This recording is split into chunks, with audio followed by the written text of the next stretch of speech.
Hello guys, നാളെ അഭിഷേക് ശർമ്മയ്ക്ക് പകരം മധ്യനിര ബാറ്റ്സ്മാൻ റിങ്കു സിംഗ് ആയിരിക്കും ടീമിൽ കളിക്കുകയെന്ന് ചില പരക്കെ അഭ്യൂഹങ്ങളുണ്ട്. പക്ഷേ അതൊരിക്കലും നടക്കാൻ ചാൻസ് ഇല്ലാത്ത കാര്യമാണ്. കാരണം നാളെ ലോകകപ്പ് ഇന്ത്യൻ്റെ പ്രധാനപ്പെട്ട ഒരു ഫൈനൽ മത്സരമാണ്. കൂടാതെ അഭിഷേക് ശർമ്മയെ പോലെ ബിഗ് ഹിറ്ററായ അഭിഷേക് ശർമ്മയെ ഒരിക്കലും ഇന്ത്യൻ ടീം ഫൈനൽ മത്സരത്തിൽ നിന്ന് മാറ്റി നിർത്തുകയുമില്ല. കാരണം അഭിഷേക് ശർമ്മ ഒറ്റയ്ക്ക് കളി ജയിപ്പിക്കാൻ കഴിവുള്ള താരമാണെന്ന് നമുക്ക് എല്ലാവർക്കും അറിയാവുന്നതാണ്. അതുകൊണ്ട് തന്നെ അഭിഷേക് ശർമ്മയെ സംബന്ധിച്ചുള്ള നാളത്തെ മത്സരം നിർണായകമാണ്.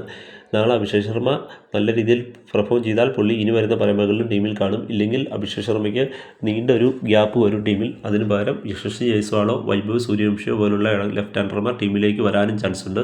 അതുകൊണ്ട് നാളത്തെ കളി അഭിഷേക് ശർമ്മയെ സംബന്ധിച്ചത് നിർണായകമായ ഒരു ഞാൻ പറയുന്ന ലൈഫിലെ തന്നെ നിർണായകമായൊരു മാച്ചായിരിക്കും.